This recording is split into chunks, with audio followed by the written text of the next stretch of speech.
Hey guys, welcome to A Million Things About Japan. I'm Machiko. On each episode, I would like to introduce things related to Japan. It can be Japanese food, culture, customs, and more, but something unique, something really Japanese, and hopefully something new to you. So please subscribe to the channel and find out what Japan has to offer. よろしくお願いします。I have worked part-time as an English tour guide since moving back to Japan from the United States.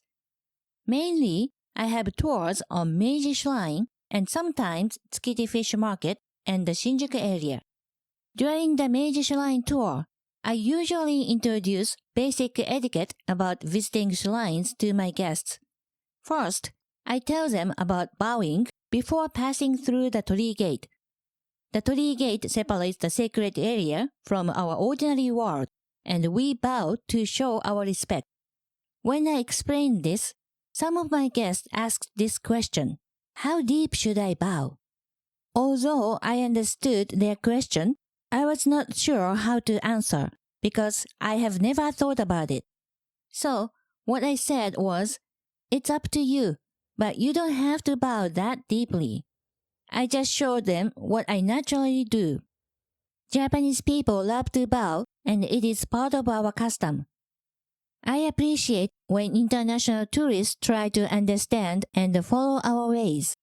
So, I would like to introduce some unique Japanese things you may encounter. I believe just knowing may help you in some possibly awkward situations. Let's get started. First, about bowing. Japanese people bow to greet, to show appreciation, to show respect, to apologize, and when visiting shrines. There are more situations, but those are the ones that immediately come to mind. Bowing was introduced from China before the Nara period, and around the late 11th century, it was formalized as part of samurai etiquette. Originally, samurai showed that there is no hostility by bowing. Showing one's head, which was the most vulnerable part, to a superior opponent was a gesture to show respect to others. There are 3 levels of bowing. First one is called eshaku, which is not very deep. We bow about 15 degrees. At school in Japan, it is common for all students to stand up and bow to the teacher before and after each class, or casually bowing with friends, acquaintances, and colleagues. That is also eshaku level. The second level is called keirei and is considered as formal bowing. We bow at about 30 degrees. Let's consider a business situation. You should do keirei level to your client or company executive. The most polite and deepest level of bowing is called saikeirei, and we bow close to 45 degrees or more. I think the image of bowing non-Japanese people have is this deep. However, this level is not so common, and we rarely bow this deeply. I see this level of bowing at a press conference, for example. This may happen when a celebrity or politician has done something bad and appears before the media to apologize. At the very beginning of the press conference, the person stands up and bows very deeply and holds this position for a while. At this moment, the media take photos and videos for the news. The next day, we will see articles saying he bowed very deeply for 15 seconds. Or something similar. In general, Japanese people may judge the level of sincerity based on bowing in this kind of situation, so it is very important. I would say that Japanese people love to bow, and you will see us bowing regularly, but we do that very naturally. So you may see Japanese people bowing while talking on the phone or even sending a text message. It may seem funny, but it just happens. It may seem like we are experts when it comes to bowing, but in general, we are not very good with shaking hands or hugging. We are not against these gestures at all. However, It is just not our culture, and we are not used to it. It may be rare for Japanese people to initiate a handshake or hug, so please take the lead. It is much easier for us to follow you. If you are in Japan, you may feel you should follow our ways. However, I hope this can be a good opportunity for us to learn from each other. It is also good for Japanese people to learn something new or be exposed to other cultures or customs. When I lived abroad, I enjoyed this too. Another thing that you may encounter that can be confusing is how Japanese people count using our hands and fingers. When we are using our hands to indicate a number to another person, we do this in a specific way. Let me explain. I would like to share a story of one of my guests recently. He was shopping in a department store with multiple floors, but needed to use the restroom. He asked the kind staff member which floor it was located on. However, the staff member could not speak English well, so she held up her palm and the index finger of her other hand like this. 6階, 6階. Which floor do you think the restroom was located on? My guest said he went to the 5th floor, but unfortunately, there was no restroom on that floor. He was confused because the staff member was trying to indicate the restroom is located on the 6th floor. Do you see the miscommunication? In Japan, I think it is common for many people to do this. The open palm is 5, and the index finger of the other hand is 6.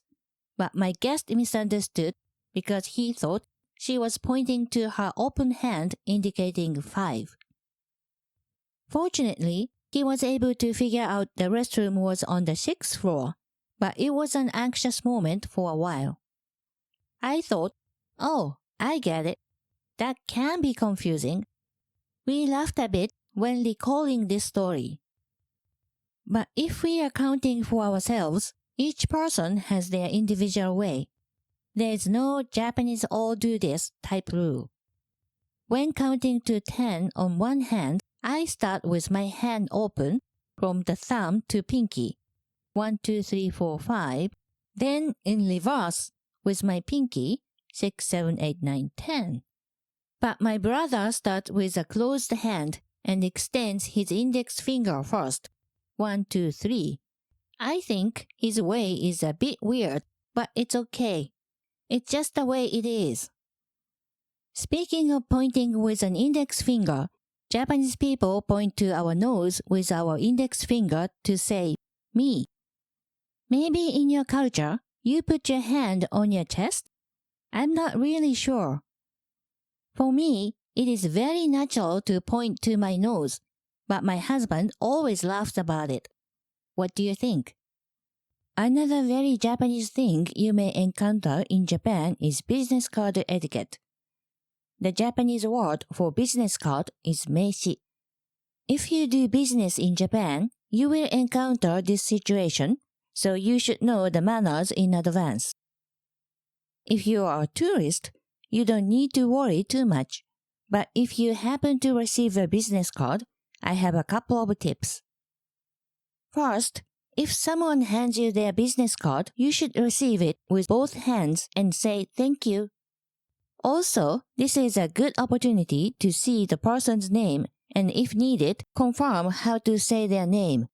This is how to show respect to the other person. There are many rules in business etiquette in general, but as a tourist, I think if you have these two things in mind, you should be just fine. As a Japanese person, I would like our society to learn about holding doors open for the next person.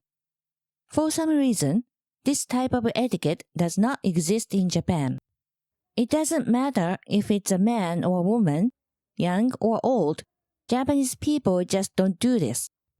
After living in the United States for 12 years, I got to appreciate this.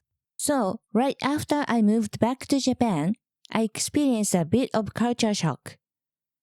I was walking up a very narrow stairway that was only wide enough for one person, and 3 high school boys were walking in front of me. I saw each one of them push the door just enough to step through, and then the door closed right behind them. Naturally, I expected the boy in front of me to hold the door for me, but this did not happen. I was shocked and thought to myself, girls overseas are not gonna like you. But it's just something that happens in Japan. It's possible this could happen to you in Japan, but don't get bothered too much about it. It is not because you did something wrong or some type of negative feelings toward you at all. If you hold the door for others in Japan, it will be very appreciated. I sometimes see Japanese girl interviews saying, I like ladies first in Western culture. If a Western guy holds the door for me, I might fall in love with him. What a cultural difference, right? Lastly, I want to talk about how Japanese people handle goodbyes. Let's imagine a scenario at the airport. I am seeing you off at the airport. We say goodbye and then you start walking toward the gate. I will stay there until you are out of my sight, kind of expecting to wave at you or bow again when you look back. If it's the other way around and I am the one who is leaving, I would know you are there, so I would look back and wave again and again until I am out of sight. That's why you may see Japanese people waving and bowing a lot at the airport. I noticed that some Western people don't look back.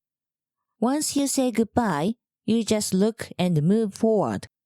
I realize now it's okay, but I also remembered a time in the past and thought, oh, he's just gone. It isn't a big problem, but if you have that kind of situation, you might want to look back at least once. We all live with different customs and traditions. When traveling or living abroad, I think the important thing is to be aware of it and to understand and respect these differences. You don't necessarily have to change your ways. That's not my meaning at all. I will just be very happy if this video helps you to understand the way we Japanese do some things that you may encounter in Japan and handle them well. Thank you for listening. If you enjoyed this episode, please like and subscribe. I also have an Instagram account for A Million Things About Japan. You can find the link in the description. Have you encountered any cultural differences in Japan? Did you have any difficulties? I hope everything worked out well. Please leave a comment. I would like to hear your experiences. Alright then, stay tuned for more episodes. まったね。